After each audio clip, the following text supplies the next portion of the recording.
দ্বিতীয় বিশ্বযুদ্ধ শেষ হওয়ার পর পৃথিবীর দুইটি শক্তিশালী শক্তির মধ্যে বিভক্ত হয়ে যায়। একটি ছিল ইউনাইটেড স্টেটস এবং অন্যদিকে সোভিয়েত ইউনিয়ন।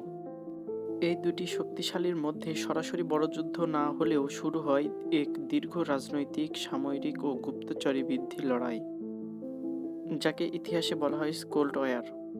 এ সময় পৃথিবীর মানচিত্র যেন দুই ভাগে ভাগ হয়ে গিয়েছিল। একদিকে পশ্চিমা দেশগুলো যারা আমেরিকার নেতৃত্বে ছিল, অন্যদিকে পূর্ব ইউরোপ এবং এশিয়ার অনেক দেশ যারা সোভিয়েত ইউনিয়নের প্রভাবের অধীনে ছিল। এই প্রতিদ্বন্দ্বিতা শুধু অস্ত্র বা রাজনৈতিক মধ্যে সীমাবদ্ধ ছিল না, গোপনে চলছিল ভয়ঙ্কর গুপ্তচর বৃদ্ধি। এই গুপ্তচর যুদ্ধে কেন্দ্র করে ছিল দুইটি শক্তিশালী গোয়েন্দা সংস্থা। সিএল এর সদর দপ্তর ছিল ল্যাঙ্গের ভিরবিলিয়া এর। এখান থেকেই আমেরিকা বিশ্বের বিভিন্ন দেশে গোপন অভিযান পরিচালনা করত।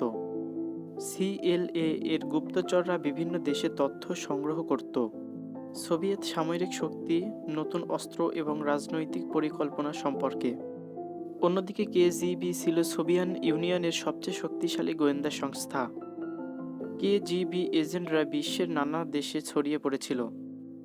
তারা গোপনে তথ্য সংগ্রহ করত, কখনো ছদ্মবেশে কাজ করত, আবার কখনো অন্য দেশের সরকারেও ঢুকে পড়ত। কাল্টওয়ার এর সময় অনেক গুপ্তচর গোপনে একে অপরের সঙ্গে দেখা করত। অন্ধকার রাস্তা, পার্ক বা নির্জন ক্যাফেতে তারা তথ্য আদান প্রদান করত। কখনো ছোট কাগজে লেখা বার্তা, কখনো মাইক্রোফিন, আবার কখনো বিশেষ কোড ব্যবহার করে গোপন বার্তা পাঠানো হতো। এই গুপ্তচর বৃদ্ধির কারণে অনেক বড় ঘটনা ঘটেছিল। একটি ভুল তথ্য বা একটি গোপন নথি কখনো কখনো পুরো বিশ্বের রাজনৈতিক পরিস্থিতি বদলে দিতে পারত।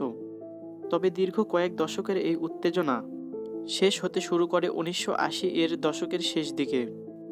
অবশেষে 1991 সালে ভেঙে যায় সোভিয়েত ইউনিয়ন। সোভিয়েত ইউনিয়নের পতনের সঙ্গে সঙ্গেই শেষ হয়ে যায় কোল্ড ওয়ার এর সেই দীর্ঘ অধ্যায়।